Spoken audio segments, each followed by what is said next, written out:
Hey everyone, Coach Christy here, and I'm just gonna wait a couple minutes, hopefully just a minute, to see if people are joining live and make sure that I'm in the right group, because that would be embarrassing.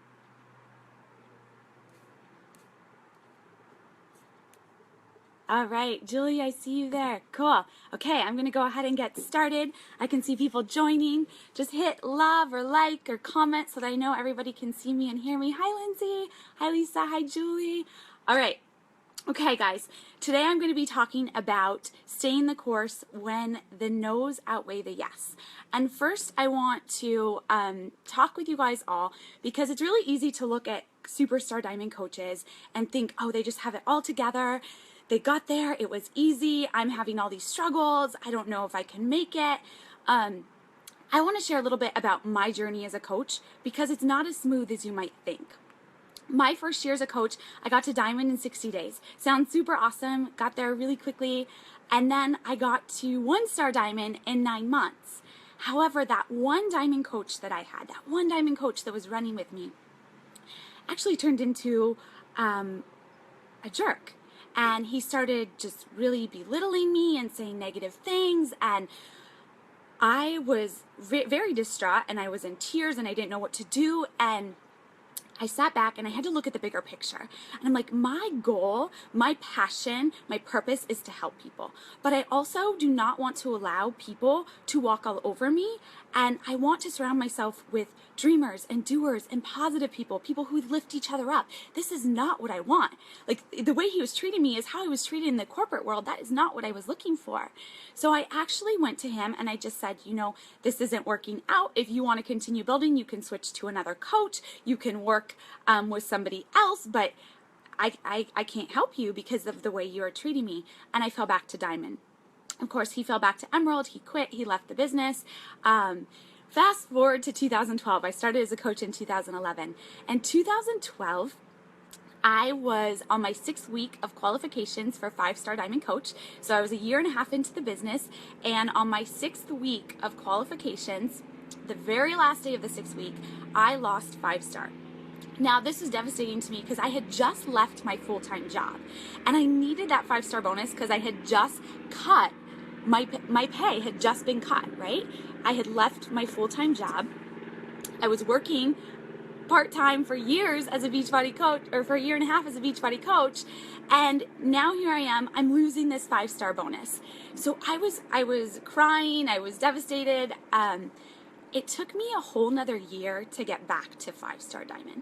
And the reason why I want to share that with you is because it looked smooth, right? It looks like, oh, she got to superstar diamond coach, but I didn't. I actually fell from 5-star diamond after not making it on the very last day of the 6-week qualification, all the way back to a 1-star diamond coach.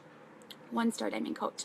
It took me, I got back to 2-star so I could get elite that year because in 2012 you had to be a 2-star diamond. And then in 2013, I finally got back to 5-star diamond. I was stuck. I stayed stuck at 5-star diamond from 2013, 2014, and finally in 2015, right? 2015, get my years right, I advanced to 7-star diamond coach. So that was year 4, and I was a 7-star diamond coach, and I was looking at the coaches around me. I was looking at Lindsay Matway. I was looking at all these successful coaches, looking at Bonnie, like people that are just soaring in this business and going, what is wrong with me, right? And I'm sure that I know a lot of my coaches say that, like, why am I not progressing as fast? Guys, I just had a lot more things to grow through. I had a lot more failure that I had to grow through. And in 2014, I only had one personally sponsored coach that advanced to diamond. You need 2 for elite. So I had 2, but the second diamond was me. The second diamond was my 2nd or 3rd business center. So I had 2 diamonds in 2014, but one of those people was me. The other person was one of my friends who got to diamond. I only helped 2 people. I had been a coach for 3 years, and I am sitting here going, why am I failing as a leader? What is wrong with me? But I didn't focus on that for very long. And that's one of my biggest lessons for you guys is I didn't focus on that as a failure. I focused on that as, oh my gosh, I'm sucking royally, but I'm going to figure this out. I'm going to continue to learn and grow and be in the trenches, be in phase 1, stay sharing my story, continue to do the vital behaviors every day, do them with consistency and courage, and I'm going to figure it out. I don't know how, but I'm going to figure it out. And in 2015, I had 15 personally sponsored coaches advance to diamond. 15 personally sponsored coaches. After really just having it looked maybe like I was successful on the outside, but I felt like I was flailing through this all. I was overwhelmed, right? And my failures is what got me here. And it's easy for us to measure the success. We look at all these coaches, we look at all these superstars, they are all amazing. They have so much passion and heart to give, but so do you. But the thing is we don't look at our failures and count them and reward them, and we should. Because I was talking to my husband yesterday, we were riding our mountain bikes, and I said, do you realize that Babe Ruth is known for home runs, right? He's known for his home runs, but he actually held the record for the most strikeouts. He actually had the worst batting average ever, but we all know Babe Ruth. We all know who he is for his successes, not for his failures, okay? So in this business, the successful people, they fail more. They fail exponentially. And I have some notes. I have some things that I actually want to share with you today. Okay, so my computer keeps shutting off, so I apologize. I have to keep fixing it. The first thing that I want to share with you guys today is the failure success model.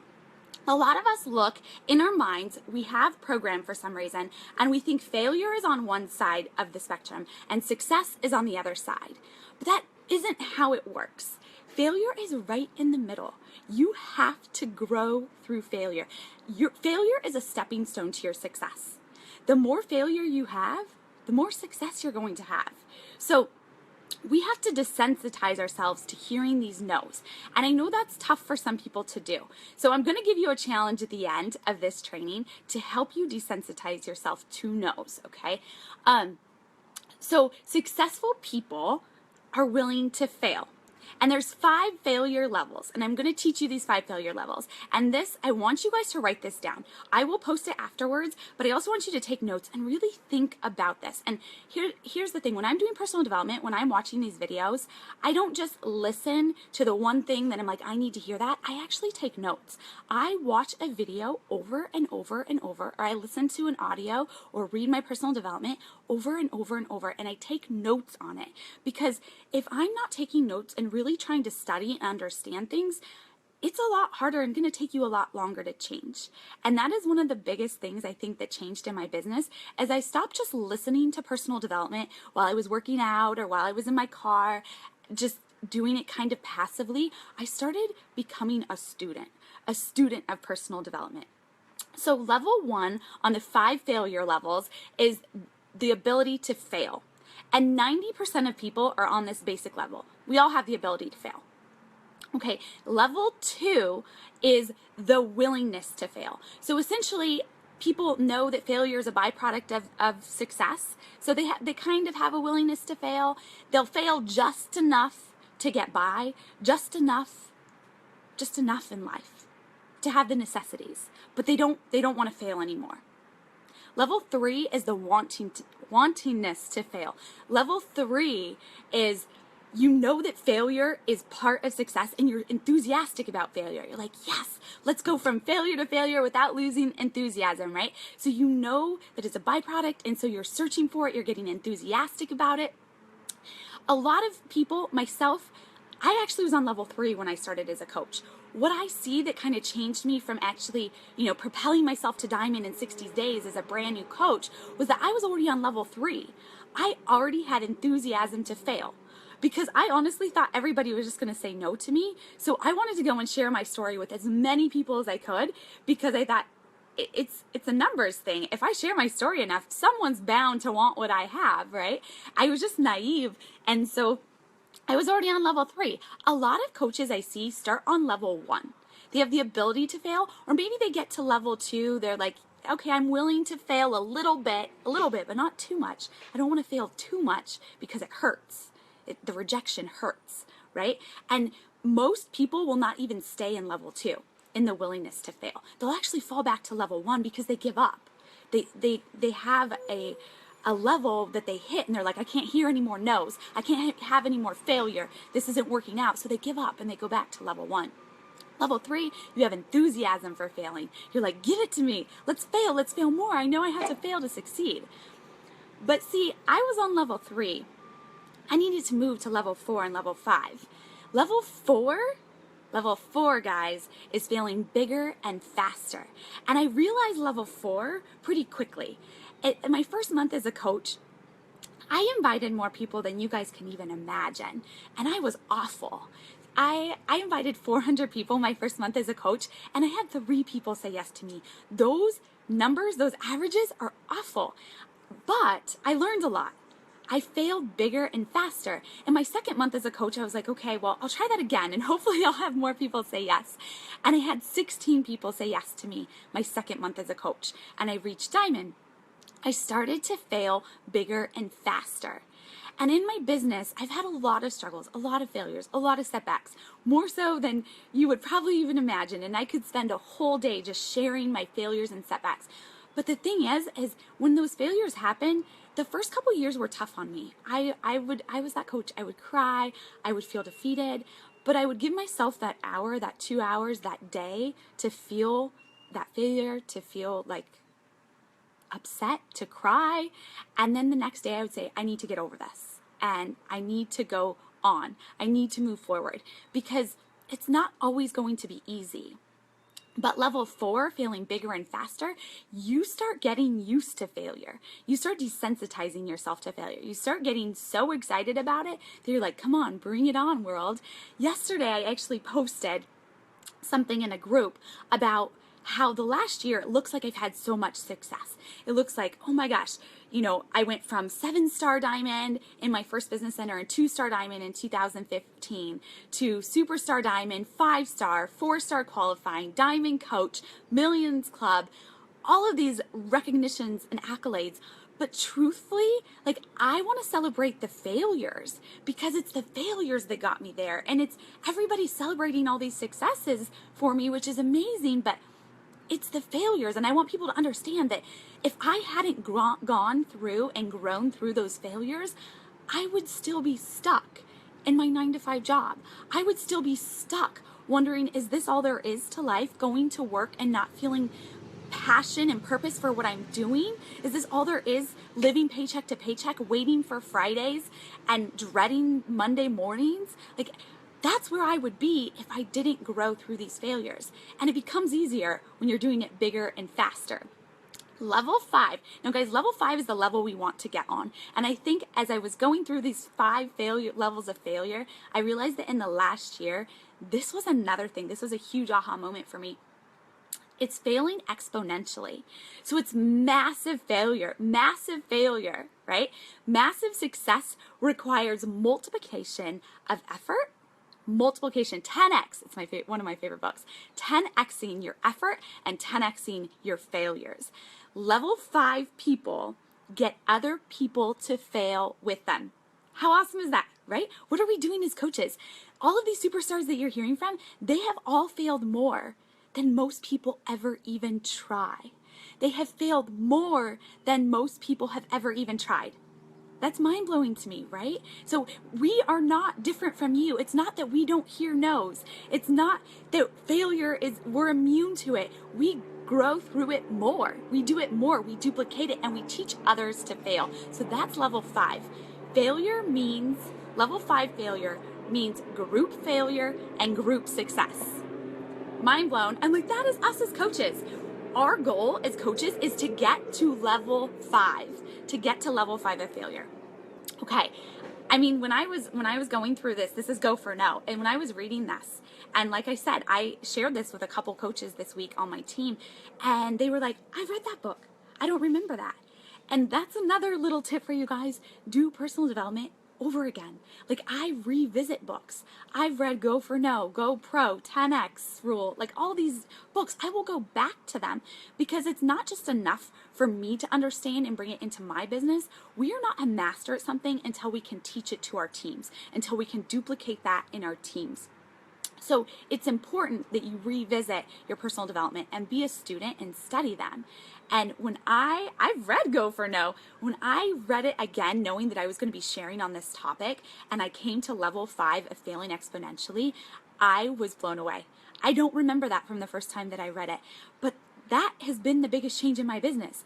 I'm not just failing exponentially, I'm getting my team to fail exponentially.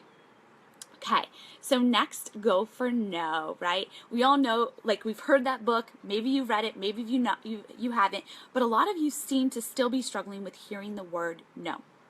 Okay, each of us has a failure quotient. Essentially, we have how many times that we are willing to fail before we will succeed.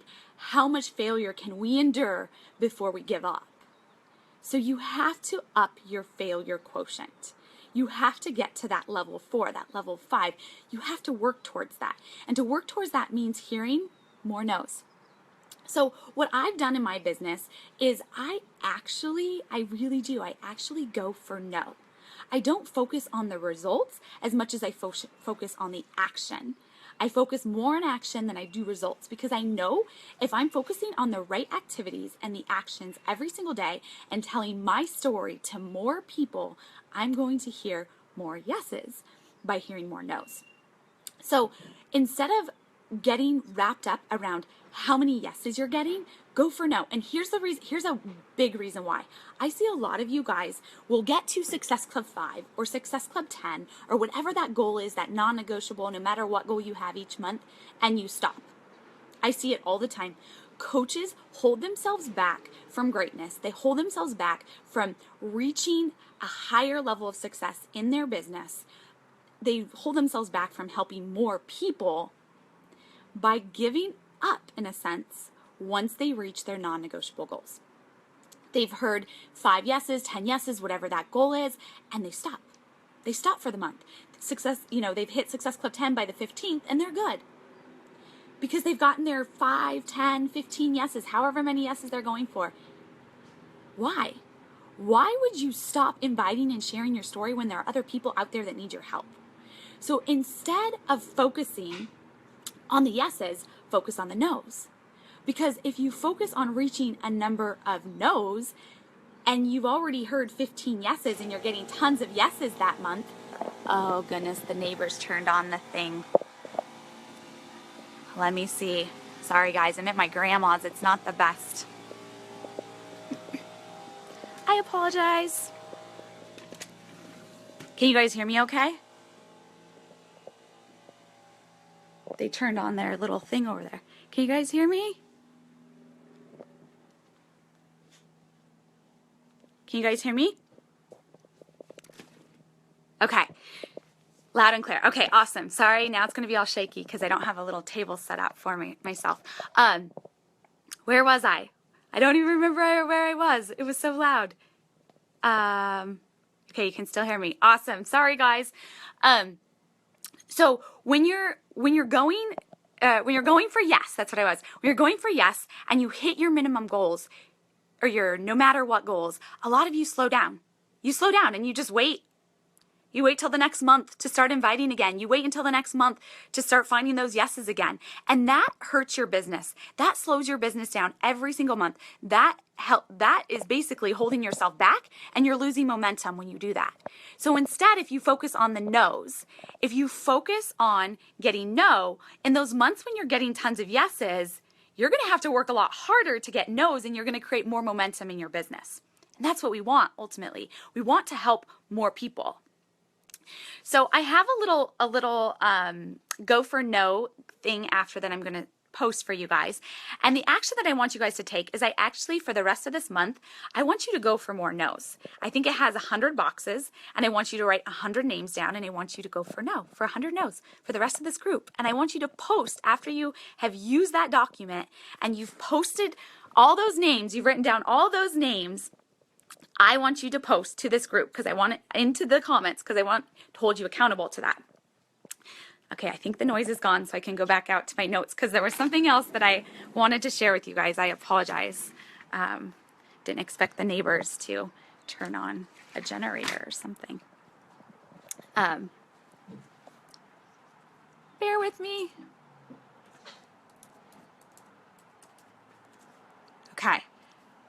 So one more thing that it was so big that I wanted to, oh yes, this was something that was just a game changer in my business. So no does not mean never. It means not yet, not right now. 92% of people give up when asking someone and hearing no. 92% of people give up and don't ask a person more than 4 times. But here's the crazy thing. 60% of all people say yes the 5th time or after.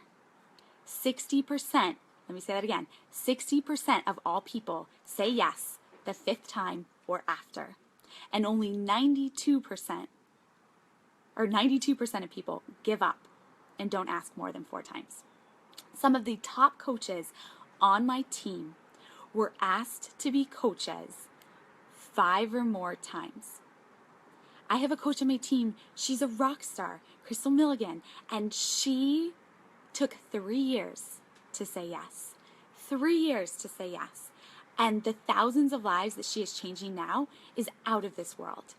The coaches that she has brought in who has changed their lives and been able to pay this forward is amazing. What if we didn't invite her? What if we didn't ask her to be a coach? Because she said no for 3 years. The top coaches on my team, most of them, I'll look back through our Facebook messages and I'll have invited them 4 times. And there'll be 4 times where they didn't respond to me after a few back and forth messages. How crazy is that? But most of you are giving up and getting frustrated when you hear no and never talking to that person again, never inviting them again because you think that that's it. But most people say yes after the 5th time. 60% of people say yes after the 5th time. How many people are you missing out on changing their life because you're afraid of the word no? The more you go for no, the more you're going to hear yes. Just like Babe Ruth. Yeah, he got a lot of home runs, but he had more strikeouts. He held the record for strikeouts. I want you guys to hold the record for strikeouts. I want you guys to hold the record for no's. Because that next incredible coach who wants to run with you in this business and is going to change their life, is going to change their family's life, is going to change the life of all the people that they're connected with, that person is most likely, statistics show, going to tell you no at least 5 times. So another little tip, like I said, I'm gonna post that action item for you. You're gonna write down the names of 100 people and you're going to ask them. And I'm not wanting you to hear yes. I want you to get a no from them. I want them to say no to you. Because if you invite 100 people and they all say no to you today, this month, this week, that means you only have to get through 4 more no's before 60% of them say yes. Right? That's mind-blowing. So the next thing I want you guys to do is I want you to write a list on top of the go for no. I want you to write a list of your dream coaches, those people you guys are so afraid to invite. And another coach on my team, one of my personally sponsored coaches, Jessica, just did this recently. She had a dream coach and she invited, and she was so scared to do it. She was, sweaty and nervous, and she hit send and she wanted to run away from the computer. And the response was amazing. He didn't say yes, but she got her first no. And he's looking into it, and that seed is planted, and that's what we want to do. Our goal is not to make people say yes. Our goal is to share our journey, to share our story, to share our passion so that people know that they have a solution to change their life. And if you're not sharing your journey because you're afraid to hear no, someone else out there is missing out on changing their life. If my coach had given up when I didn't respond to her, I wouldn't be where I am today. My husband wouldn't be in the house hanging out with my grandma right now. My mom wouldn't be saving money for retirement. The coaches on my team wouldn't be leaving their jobs and bringing home their husbands and for the first time being able to put their kids in sports and not have to worry about where's the money going to come from. I have people on my team that were over 250 pounds and are getting to under 200 pounds for the first time in 10 years. For the first time in 10 years, they can finish a 30-minute workout. Sorry guys, I get emotional about this business. There are people that need your help, yourself included, your family included. Don't be selfish because you're afraid to hear no, because a no hurts. The more you do it, the more desensitized you're going to get to it. I don't even notice when people say no to me anymore. Like it's like, cool, next. Who can I invite next that needs this right now? And I've gotten through one of those no's, so 4 or 5 more times and they'll be ready. I'm going to end this now because I don't even know how long I've been going for. And I'm sorry for all the interruptions. It's been a really emotional week. And just had lots of excitement going on. But I want you guys all to understand that you see the successes, but you don't see all the failures. We focus on the successes, but not the failures. So something that I've done a couple times with my team, and I want you guys to take this back once I share this document with you, take it back and take it to your teams. Have a go for no challenge. My coaches love it because I'm not focused on their success. I'm not focused on their results. They all can win and be a part of that challenge if they just take action and do the vital behaviors. Take action and go for no. Invite, share their story more. There was a quote, and I can't remember what personal development book it was from, but the person who shares their story the most is going to be the most successful. It has nothing to do whether that person says yes or no. If you're out there inviting and sharing your story the most, you're going to succeed. All of these superstars, if you follow them on social media, and I'm sure you do, they all share their stories more than you. They talk to people. They exponentially fail. They are exponential failures. We are all exponential failures. So today, I want you guys to look at success differently. I want you to be an exponential failure, guys. I love you. I hope that I've added value. I will also tell you guys one of my biggest fears is actually speaking with all of you, because I love and I'm so passionate about this business. I love being able to pay this forward. I love being able to help my team. I want them to see all the freedom and success that I've had. And there is no reason why any of you on this call right now cannot be where I am. There's no reason why you cannot be a superstar diamond, million club earner, or Lindsay Matway, 4 or 5 times superstar diamond coach. I can't even keep track. She's so incredible, right? You all can be there. And Lindsay's shown us that we can be. Janelle Summers has shown us that we can. Bonnie Engel has shown us that we can. It's possible because you have people right now in front of you for this whole entire training teaching you exactly what to do to make it possible for you. But you have to take this information and you have to apply it. You have to study it. You have to be a student. You have to put it into action. You have to say, I want to earn my Beachbody degree. This is what I tell my coaches all the time. I went and got a 4-year college degree, right? And after 4 years, I was $100,000 in debt. My first year out of college, I needed my degree to get a job. And I was earning $30,000. So 5 years into my career, I was still negative $70,000. And let's say I was still negative $100,000 because I hadn't paid off any of my debt because the $30,000 barely gave me enough to live in the state of California. In 5 years as a Beachbody coach, my husband and I have over $1 million in assets. 5 years. You have to realize 1.5 years, it was only part-time, very, very part-time because I was working a full-time job. But I treated this business like a student. I treated it like I would my college degree, like I would my job. I showed up every single day. I showed up when it was easy. I showed up when it was tough. And you guys can do the same thing. You are the only thing in this equation that is different. You are the only thing. And the best part about that is you control you. You get to decide. You get to decide when you take action and when you don't. And every time you take action on what you're learning, every time you go for more no's, you are building confidence in yourself. Because no is the most empowering word on this planet. Yes is easy. No builds confidence. No builds character. No shows you that you can keep going when it's tough. No is the key to your freedom, guys. Love you all. Have a great day.